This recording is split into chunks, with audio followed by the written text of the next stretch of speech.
नमस्कार दोस्तों आज के इस वीडियो में आपको भगवान विष्णु को कूर्मा अवतार क्यों लेना पड़ा इसके बारे में बताएंगे। तो आइए वीडियो शुरू करते हैं।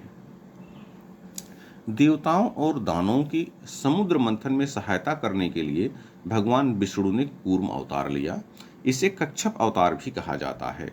नरसिंह पुराण के अनुसार कूर्मा अवतार भगवान विष्णु के दूसरे अवतार हैं, जबकि भागवत पुराण के अनुसार ये विष्णु के 11वें अवतार हैं। कच्छप अवतार के पीछे एक कथा है।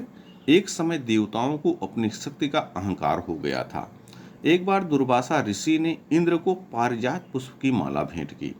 इंद्र ने अहंकार बस वह माला ऐरावत हाथी के मस्तक पर डाल दी और ऐरावत ने उसे नीचे गिरा दिया। आप लोग जानते होंगे कि दुर्वासा ऋषि कितने क्रोध वाले ऋषि हैं। यह देख करके, इंद्र के इस कार्य को देख करके दुर्वासा ऋषि को इंद्र पर क्रोध आ गया और उन्होंने इंद्र को सिरहीन हो जाने का श्राप दे दिया। श्राप के इस प्रभाव से लक्ष्मी सागर में लुप्त हो गई। इससे सुर तथा असुर दोनों का सारा वैभव नष्ट हो गया। इस घटना से दुखी होकर इंद्र भगवान विष्णु की शरण में गए।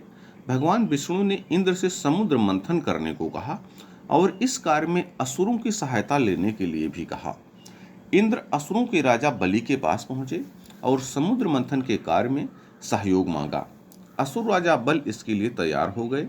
भगवान विष्णु के आदेश पर देवताओं ने समुद्र मंथन के लिए मंदराचल को मथाने और वासुकी को रस्सी बनाया और मंथन का कार्य आरंभ कर दिया। लेकिन गहरे सागर में मंदराचल डूबने लगा क्योंकि उसको कोई बेस नहीं था। इस समस्या को दूर करने के लिए भगवान विष्णु ने कच्छप का अवतार धारण किया और मंदराचल को आधार दिया, अर्थात मंदराचल को अपनी पीठ पर रोक लिया। तब जाकर के मंदराचल रुका और समुद्र मंथन का कार्य आरंभ होकर के पूर्ण हो पाया।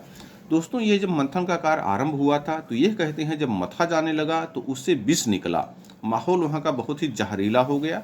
तो कहते हैं कि भगवान शंकर ने उस विष का पान किया और जिसके कारण से उनका गला नीला पड़ गया और शंकर जी का एक उपनाम नीलकंठ भी पड़ा। भगवान विष्णु के कूर्मा अवतार लेने का कारण मां लक्ष्मी को दोबारा प्राप्त करना भी था।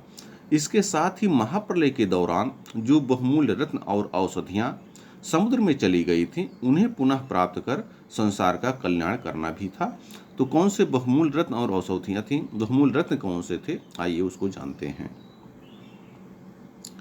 इस समुद्र मंथन से एक एक करके 14 रत्न प्राप्त हुए, जिनमें हलाहल, कामधेनु, माँ लक्ष्मी, ऐरावत हाथी, उच्चैःश्रवा घोड़ा, कौस्तुभ मणि, कल्प वृक्ष, रंभा अप्सरा, वारुणी देवी, चंद्रमा, पारिजात, पांचजन्य, धन्वंतरी तथा अमृत प्राप्त हुए। इस प्रकार से जब आप इसको देखेंगे, 14 रत्न थे जो समुद्र से प्राप्त हुए थे।